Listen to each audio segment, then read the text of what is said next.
தஞ்சாவூர் மாவட்டம் பட்டுக்கோட்டையில் நடந்த ராஜா அக்ஷயாவோட விஷயம் 2 நாளாக சோஷியல் மீடியாவில் பேசு பொருளாக மாறி இருக்கு.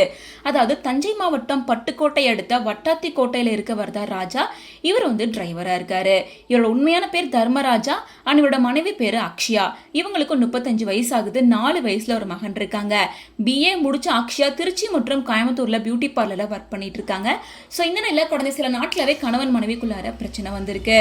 அது மட்டும் இல்லாமல் அடிக்கடி ஒரு வாலிபரா மயிலம்பாளையம் அக்ஷயா மீட் பண்றாங்க அப்படின்னும் ராஜாவை அந்த விஷயத்த கண்டிச்சு பேசியிருக்காரு. இதனால குடும்பத்துல அடிக்கடி சண்டை வந்திருக்கு.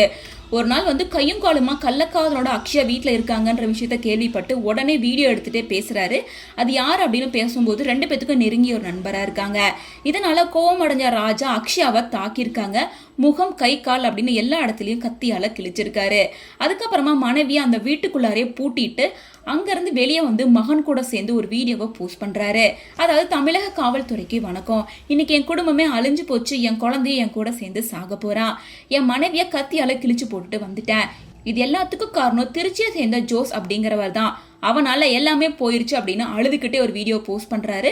அது மட்டும் இல்லாம பக்கத்துல இருந்து அவங்களோட 4 வயசு மகனும் பயமா இருக்கா அப்பா அப்படின்னு சொல்லி தொடர்ந்து அந்த குழந்தையும் அழுதுகிட்டே இருக்கு. இந்த வீடியோ சோஷியல் மீடியால வைரல் ஆனதுக்கு அப்புறமா தான் இது குறித்து போலீசார் விசாரணை நடத்தியிருக்காங்க. அப்போ அவங்களோட மனைவி வீட்டுல கத்தி குத்து வாங்கி படுத்து கிடக்கிறத பார்த்து ஹாஸ்பிட்டல்ல அட்மிட் பண்ணியிருக்காங்க. இன்னொரு பக்கம் ராஜா வசிச்சிட்டு இருக்க வாடகை வீட்டுல போயிட்டு ராஜாவையும் ராஜாவோட பையனையும் மீட்டிருக்காங்க. ஸோ குழந்தைய ரிலேட்டிவ் வீட்டுல விட்டு ராஜாவை போலீசார் கைது செஞ்சு விசாரணை நடத்திட்டு இருக்காங்க. ராஜா கிட்ட விசாரணை நடத்தினதுக்கு அப்புறமா கொலை முயற்சியில ஈடுபட்டிருக்காரு அப்படின்றது தெரிய வந்திருக்கு. ஸோ 4 பிரிவின் கீழே வழக்கு செஞ்சு ராஜாவை கைது பண்ணியிருக்காங்க.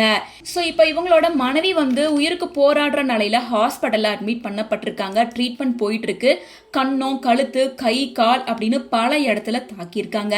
ஸோ இப்போதைக்கு அவங்களோட உடல்நிலை எப்படி இருக்கு அப்படின்ற எந்த ஒரு தகவலும் வரல. ஹாஸ்பிட்டல்ல ட்ரீட்மெண்ட்ல இருக்காங்க அப்படிங்கிறது மட்டும்தான் தெரிய வந்திருக்கு. போலீஸ் கஸ்டடியில ராஜா எல்லா உண்மையும் ஒத்துக்கிட்டு இருக்காரு. மகனும் இப்ப பத்திரமா ரிலேட்டிவ் வீட்டுல விட்டதாகவும் சொல்லப்படுது. இந்த நிலையில இந்த விஷயம் சோஷியல் மீடியால மிகப்பெரிய சர்ச்சையை ஏற்படுத்தி இருக்கு.